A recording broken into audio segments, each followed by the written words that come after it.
Prestes a disputar o cinturão do UFC no próximo sábado, Kayla Harrison está a uma vitória de marcar seu nome na história do MMA e se tornar uma das figuras mais bem-sucedidas de todos os tempos nos esportes de combate. Mas apesar de vencedora, essa trajetória é repleta de superação.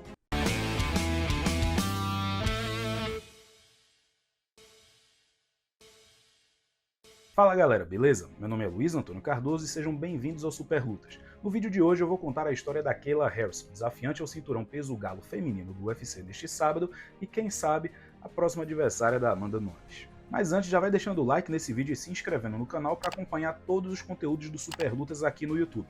Mas agora, chega de conversa, vamos pro vídeo. A Kayla nasceu na cidade de Middletown, em Ohio, no dia 2 de julho de 1990. Filha de uma faixa preta de judô, ela começou a praticar a arte marcial com apenas 6 anos de idade, e rapidamente ficou clara a habilidade dela na modalidade. Ela se tornou faixa preta ainda na adolescência e com 15 anos de idade já havia vencido 2 títulos nacionais sob a liderança do treinador Daniel Doyle. No entanto, por mais que no tatame as coisas estivessem acontecendo, essa foi uma época terrível na vida dela. Esse treinador, o Daniel Doyle, agrediu a Kayla da pior forma possível por mais de 8 anos. Na verdade, desde a infância dela.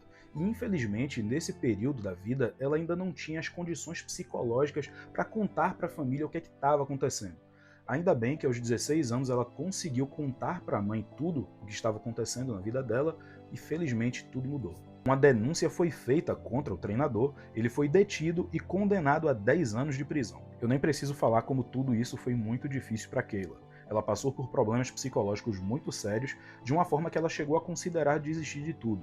Ela se mudou para Boston e felizmente encontrou nos treinadores Jim e Jimmy Pedro figuras de apoio e respeito. Ela falou sobre esse momento numa entrevista ao programa UFC Connected. Minha mãe sabia que se eu não tivesse um objetivo, algo para acordar todos os dias, eu iria acabar num lugar muito ruim. Ela tomou a decisão difícil de nos mudarmos para Boston e eu embarquei numa jornada de cura.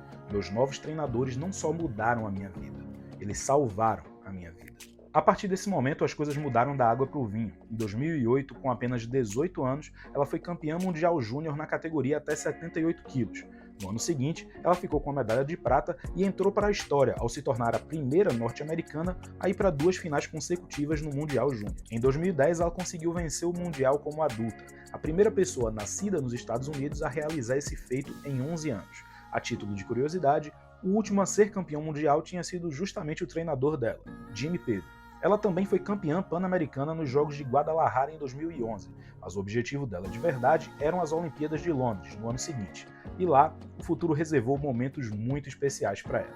Mesmo sofrendo uma lesão no ligamento colateral medial do joelho enquanto treinava, ela conseguiu se recuperar e em agosto de 2012 se tornou a primeira norte-americana a se sagrar campeã olímpica no judô. Ela venceu o Pan-Americano novamente, desta vez em Toronto em 2015, e no mesmo ano foi incluída no Hall da Fama na Federação Norte-Americana de Judô. No ano seguinte, ela desembarcou no Rio de Janeiro para as Olimpíadas, tendo como objetivo replicar o sucesso de 4 anos antes. E foi exatamente isso que aconteceu.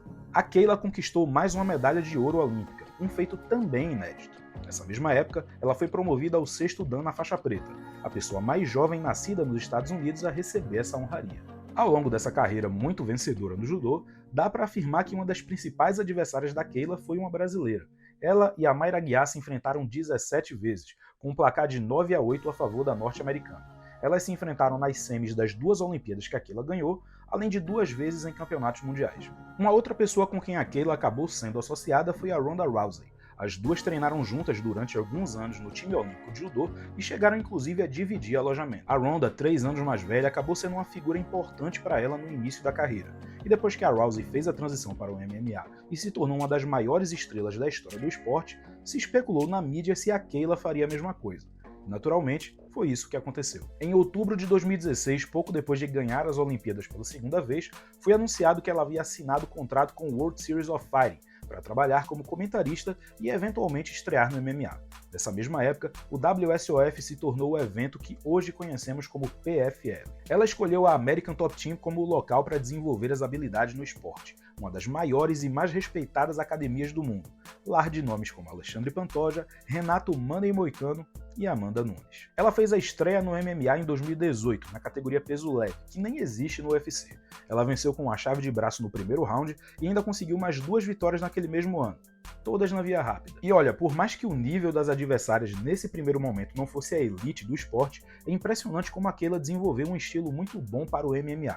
Diferente da Ronda, que era conhecida pelas chaves de braço, ela assusta com o impacto dos golpes no solo, além de ser muito forte fisicamente e naturalmente ter quedas muito eficientes. Em maio de 2019, o caminho dela se cruzou com o da Larissa Pacheco, que se tornaria uma das suas maiores rivais. Nesse primeiro confronto, ela venceu por decisão unânime sem muitas dificuldades.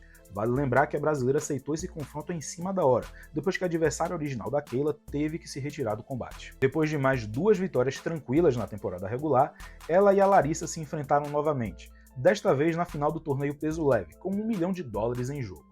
A Kayla venceu novamente por decisão unânime e fez história ao conquistar seu primeiro cinturão no MMA. A partir daí, ela, assim como todo mundo, foi obrigada a dar uma pausa em sua vida profissional por conta da pandemia. No entanto, a vida pessoal dela trouxe uma mudança muito significativa. A Kayla tem um casal de sobrinhos, filhos da irmã dela. Por problemas pessoais, essa irmã não tem condições de cuidar das crianças, então por muitos anos eles foram criados pela mãe e padrasto da lutadora. No entanto, infelizmente a mãe da Kayla sofreu um AVC e o padrasto dela acabou falecendo entre o final de 2019 e o início de 2020. Por conta disso, a guarda das crianças foi passada para ela e desde então ela se tornou a mãe deles. Por mais que tenha sido uma mudança muito intensa, tanto para ela quanto para as crianças, todos eles se adaptaram muito bem. Se liga no que ela falou numa entrevista à ESPN.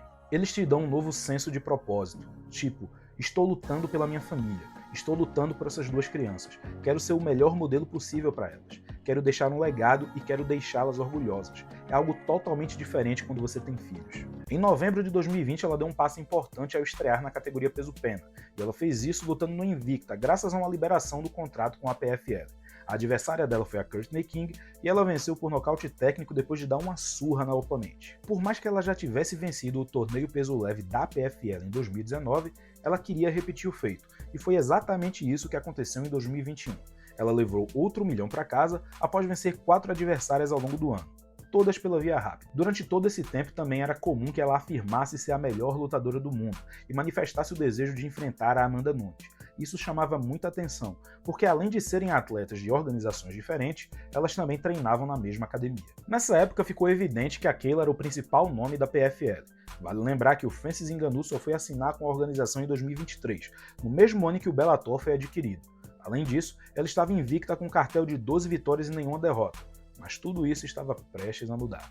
A Kayla entrou em 2022 buscando o tricampeonato no torneio peso leve, e após vencer 3 lutas na temporada, chegou à final para encontrar um nome já conhecido, Larissa Pacheco. Depois de ter vencido os 2 primeiros confrontos, eu nem preciso falar que a Kayla era muito favorita. Porém, a Larissa veio bem preparada. Muito forte e arisca, a brasileira travou muito as entradas de queda e toda vez que caía de costas no chão fazia um trabalho muito bom ao impedir que a Kayla ficasse confortável nas transições no solo. Ela também trouxe problemas para a norte-americana com a agressividade dela em pé. Dessa forma, a Larissa venceu por decisão unânime e tirou a invencibilidade da bicampeã olímpica. Depois dessa derrota, a Kayla ficou um ano sem lutar e retornou em 2023, vencendo a ex-UFC Aspen Ladd com tranquilidade por decisão unânime. E por mais que o plano original do CEO da PFL, Don Davis, fosse contar com a judoca para o futuro da empresa, o que ela queria mesmo era ir para o UFC. E foi exatamente isso que aconteceu. Em janeiro de 2023, o Dana White anunciou que havia assinado com a Kayla Harrison, e a estreia dela seria simplesmente no UFC 300, o maior evento da história da organização, e já contra uma ex-campeã, a Holly Holm. No entanto, lutar no Ultimate trazia um pequeno grande problema para a norte-americana. Como já deu para perceber, a Kayla é muito forte. Ela fez carreira no judô lutando com 78 quilos e no MMA fez a maior parte dos combates no peso leve. Porém, no UFC a categoria mais pesada para as mulheres é o peso galo, pois a divisão peso-pena foi extinta com a aposentadoria da Amanda Nunes. Fazer esse corte, sem dúvida nenhuma, seria um desafio muito grande para ela. A Cris Borg, por exemplo, nunca conseguiu chegar no limite do peso galo. A escolha da adversária nessa estreia também chamava atenção. Além de ser muito experiente no MMA e ex-campeã mundial de boxe, a maior vitória da carreira da Holm foi justamente contra a Ronda Rousey.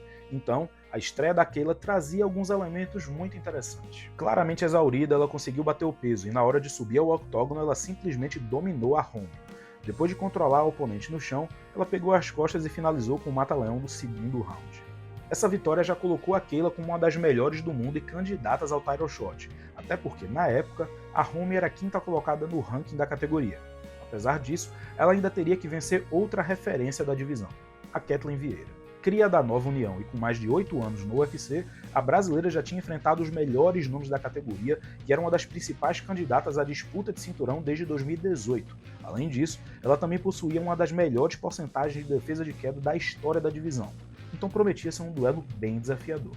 Apesar de não ter sido uma grande luta, a Kayla conseguiu derrubar a brasileira em momentos-chave e se saiu vencedora por decisão unânime. Na mesma noite, Juliana Penha derrotou Raquel Pennington e se sagrou campeã peso galo pela segunda vez, de modo que o combate foi casado ali mesmo. As duas desenvolveram uma rivalidade muito real e vão se enfrentar na luta co-principal do UFC 316. E por mais que a Kayla seja a ampla favorita nas casas de apostas, a Juliana Penha tem o hábito de chocar o mundo. Contra tudo e todos, ela conseguiu destronar a Amanda Nunes em 2022 e agora quer calar os críticos mais uma vez. E por falar na Amanda, a brasileira já confirmou a intenção de retornar da aposentadoria contra a vencedora dessa luta. Então, esse combate pode ser histórico, principalmente se a Kayla ganhar. Vale lembrar que a Amanda deixou a American Top Team em 2022. Eu tenho certeza que a Amanda vai estar na primeira fila para assistir esse combate. E se você também quiser conferir, vem com a gente. A transmissão em segunda tela do Super Lutas começa a partir das 18 horas aqui no YouTube. Então é isso, pessoal. Se você gostou do vídeo, já sabe, deixa aquele like, dessa forma vocês nos ajudam bastante. O YouTube entende que esse tipo de vídeo é interessante e o nosso trabalho chegue mais gente. Também se inscreva no canal para não perder nada que vai ser lançado por aqui. E calma, não vão embora ainda. Também sigam o Super Lutas nas redes sociais e no site. Até a próxima!